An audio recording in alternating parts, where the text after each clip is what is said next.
한민족을 사랑하는 크레이지 컨설턴트 서영진의 컨쇼 이야기를 시작하도록 하겠습니다. 안녕하세요. 컨쇼 대표 서영진입니다. 자, 2022학년 수시 대학교 분석방송 오늘 13번째 대학교 방송이고요. 네, 더 엄밀히 따지자라면 14번째 방송입니다.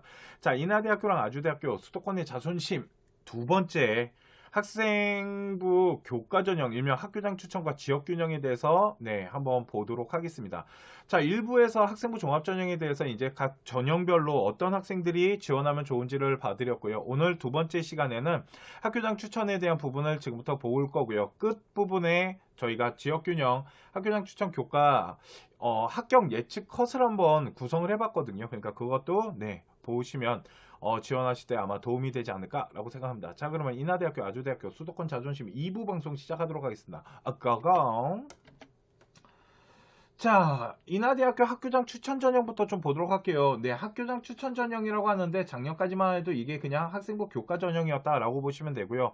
뭐가 바뀌었냐면 두 가지를 좀 보셔야 되는데 첫 번째는 뭐냐면 작년까지만 하더라도 그냥 계열 구분 없이 요 고교당 7명 있죠. 그러니까 작년에는 인원 제한이 없었어요. 근데 이번 시즌에는 학교장 추천이라고 전형이 바뀌면서 학교에서 7명, 문과, 이과 계열 구분 없이 전체 7명을 지원할 수 있다. 그러니까 작년에 비해서 이제 경쟁률이 어떻게 움직이는지 이 부분은 꼭 잘 체크를 해봐야 될 것 같다라고 보시면 되고요. 그 나머지 거는 뭐 작년과 다를 게 없고 특성화고나 해외고나 검정고시 애들은 지원 못한다라고 보시면 돼요. 학생부 교과 100%인데 이거 그냥 단순하게 정량평가고요. 등급으로 보면 안 되고 환산 점수로 봐야 되는데 일단 오늘 저희는 등급으로 일단 알려드리고요. 저희가 등급을 알려드리면 그 등급을 가지고 환산 점수를 한번 돌려보셨으면 좋겠어요. 그런데 진짜 중요한 게 뭐냐면 수능 최저예요. 수능 최저가 생각보다 조금 완화가 됐죠. 자, 작년 같은 경우는 인문계 같은 경우는 3개합 7이었는데요. 이번 시즌에는 2개합 5예요. 그러니까 2, 3 나와야 되니까 문과 같은 경우는 좀 완화가 됐네요. 이 얘기는 교과 성적이 올라갈 확률이 있다라는 거고, 자연계는 의대 빼놓고요. 2개합 3이 5인데 이게 작년에 2개합 4였어요. 그러니까 한 등급이 완화됐으니까 이번 시즌에 요거에 대한 역량과 저 위에 7명이라는 역량 때문에 아마 2021학년 요 입결을 보고 인하대학교를 준비하면 안 될 것 같다라는 생각이 들어요. 그러니까 좀 성적대가 조금 올라가지 않을까 그거를 한번 계산을 해봤고요. 의대 같은 경우는 3개 영역 각 1등급 그러니까 111 나와야 된다라고 보시면 되고요. 과탐은 평균이다라고 보셔야 돼요. 나머지는 한 과목인데 의대만 탐구가 2과목이고 나머지는 한 과목이 들어간다. 잘 본 거 하나만 보기 때문에 이 부분을 체크를 하고 봐야 된다라고 보시면 되고요. 의류 디자인 같은 경우는 문과 라인이다 라고 보시면 됩니다. 자, 그러면 요번에는 아주대학교를 한번 보도록 하겠습니다. 아주대학교 교과 100이에요. 교과 100이고요. 그러니까 자연계 같은 경우는 수학이랑 영어에 대한 비중이 높고요. 문과 같은 경우는 국어랑 영어에 대한 비중이 높다. 그래서 영어에 대한 비중을 좀 가져가는 학교다라고 보시면 되고요. 반영교과의 정교과를 다 따지는데 주요 과목들을 따지는다라고 보시면 되는데 자연계열 같은 경우는 과학을 보는 거고 인문계열 같은 경우는 사회를 보겠죠. 그래서 주요 과목 4과목에 대해서 전체 교과를 다 계산을 한다라고 보시면 되는데 자, 중요한 게 이겁니다.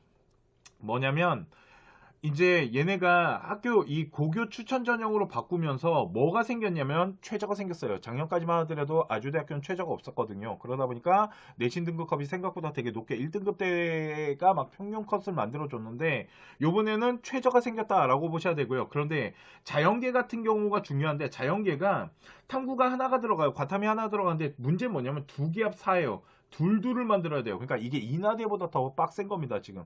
그죠? 그러다 보니까 둘둘이다 보니까 이거 생각보다 되게 높은 거예요. 또 하나는 인문계인데 인문계 같은 경우는 2개합 4예요. 그러니까 문과 같은 경우도 엄청 높은 거예요. 대신 사탐이랑 과탐 그리고 교차가 되는데 그래도 2개합 4예요. 그러니까 둘둘을 만들어야 돼요. 이게 이번 시즌에 아주대학교의 가장 큰 변수예요. 아마 점수대가 좀 무너져 내리는 그러니까 얘네가 충원이 돌 때 생각보다 흔들면서 빠질 수 있을 것 같다는 생각이 들어요. 자, 그러면 인하대학교랑 아주대학교는 어느 정도 등급을 형성하면 대학교를 갈 수 있는지 저희가 한번 예측 컷을 한번 만들어 봤거든요. 평균 컷입니다. 네, 뭐 70컷 이런 거 아니고요. 평균 컷으로 잡았다라고 보시면 되고요. 인하대학교 같은 경우는 일단 기계공학과는 아시다시피 인기과예요. 그리고 항공우주나 여기 나와 있는 거는 다 인기과다라고 보시면 되고요. 여기 있는 거는 생각보다 좀 비인기과인데 인하대학교는 학교가 좀 커요. 그러다 보니까 학과가 되게 많거든요. 그래서 학과들마다의 점수에 대한 편차 이런 것들이 좀 있으니까 학과를 잘 노리고 집어넣는 게 중요하고 아시다시피 인하대학교는 연계전공이나 복수전공 안 하면 졸업을 안 시켜줘요. 그래서 무조건 학과 두 개를 띄는데 문과애들이 이과 가도 되고요. 이과애들이 문과 가도 되기 때문에 좀 인하대학교를 노린다면 비인기과 쪽으로 들어간 다음에 인기과를 복수전공이나 연계전공 하는 것도 하나의 방법이 될 수 있겠죠. 그러니까 이런 부분들이 있어서 요 윗부분에 있는 과들은 다 인기과예요. 인기과 같은 경우 요번에 최저가 완화됐기 때문에 아마 1등급대가 아마 평균점을 만들어낼 수 있을 것 같다는 생각이 들어요. 그래서 여기서 얼마나 빠져나갈지는 계산을 다시 해봐야겠지만 이 정도 수준의 평균 컷이 만들어지기 때문에 이걸 보고 이걸 기준으로 이번에 인하대학교를 지원해야 되지 않을까. 그리고 비인기과 같은 이런 뭐 사회인프라 이거 토목공학과거든요. 에너지자원이나 통계학과 같은 경우는 한 2등급대 초반에서 2등급대 중반 그 사이로 점수대가 좀 형성되지 않을까라고 생각을 하고요. 문과 같은 경우는 솔직히 인하대학교는 이과가 좀 강한, 공대가 강한 학교잖아요. 그러다 보니까 문과 같은 경우는 뭐 미디어 학과나 요 경영학과도 1등급 때까지는 형성이 안 될 것 같은데 미디어과 같은 경우는 1등급 때가 조금 1등급 완전 후반 한 1.95 정도가 만들어질 것 같고 나머지 학과들 뭐 경영이나 국제통상이나 행정학과 같은 경우는 2등급 때 초반 정도가 형성이 될 것 같고 사회복지과 같은 경우는 요번에 이제 좀 잘 봐야 되는 학과인데 작년에 좀 무너져 내렸었기 때문에 요번 연에는 어느 정도 점수대를 형성하고 끌어올릴 수 있기 때문에 좀 조심스럽게 봐야 되는 학과다. 그리고 의외과는 한 1.15 정도가 될 것 같아요. 평균이. 그리고 여기도 비인기과가 있어요. 의료 디자인 같은 경우는 아까 문과로 봐야 된다 그랬잖아요. 그래서 한 2.56 프랑스 언어나 일본은 아마 교과로 안 뽑을 것 같고 프랑스 언어 같은 경우는 한 2등급대 중반 한 2.42 정도 한국어 문화 같은 경우도 2.45 교대 사범대학교가 있는데 사범대학교도 한 2등급대 초반 수학과 빼고요. 수학과는 1등급대 초반이 될 것 같고 나머지 사범대학교 문과 계열은 한 2등급대 초중반 사이에서 점수들이 형성되지 않을까라고 생각을 합니다. 이해가시죠? 자, 그러면 이번엔 아주대학교를 좀 보도록 하겠습니다. 자, 아주대학교도 아시다시피 공대 색깔이 좀 나는 학교예요. 그죠? 그러다 보니까 기계공학과나 화공. 그런데 여기가 원래는 1등급대 라인이었어요. 1등급대 아이들, 1등급대 이제 중후반 아이들이 합격 라인을 형성했는데 그거는 최저가 없을 때 얘기고요. 이번 시즌에는 알다시피 최저가 생겼는데 최저가 또 둘둘이 엄청 세요. 이거 약한 거 아닙니다. 그러다 보니까 기계공이나 화공이나 신소재공학과 이런 인기과예요. 여기가 다 인기과거든요. 전자공까지 다 인기과고 소프트도 인기과예요.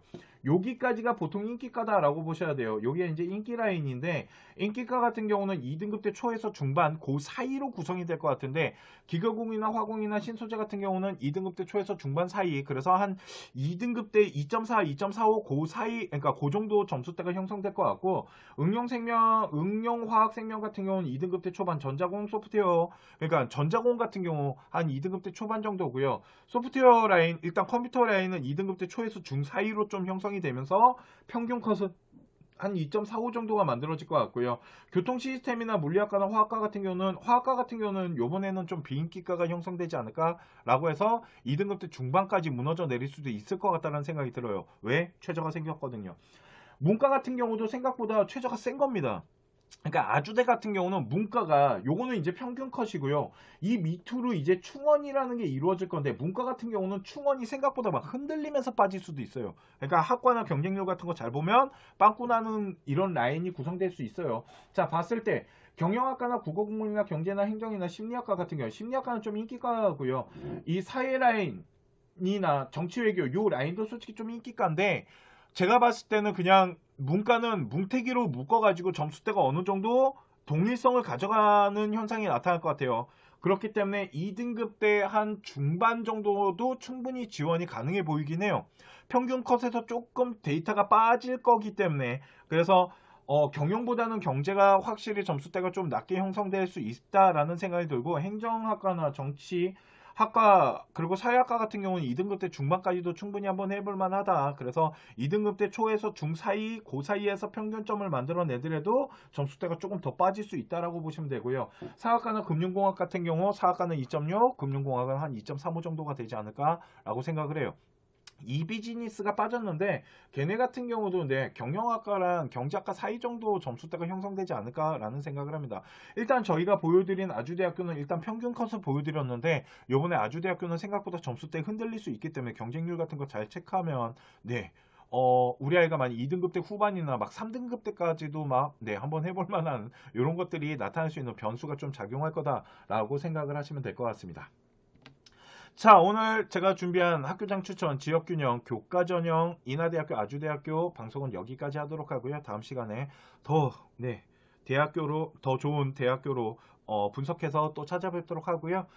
다음 시간, 우리 이제 회원님들 저희 방송 보시다가 좀 원하는 대학교들이 있잖아요. 그런 대학교들이 있으시면 저희 댓글에다가 달아주시면 저희가 검토한 다음에 최대한 네, 의견을 반영하도록 하겠습니다. 자, 오늘 방송 여기까지 하도록 하겠습니다. 감사합니다.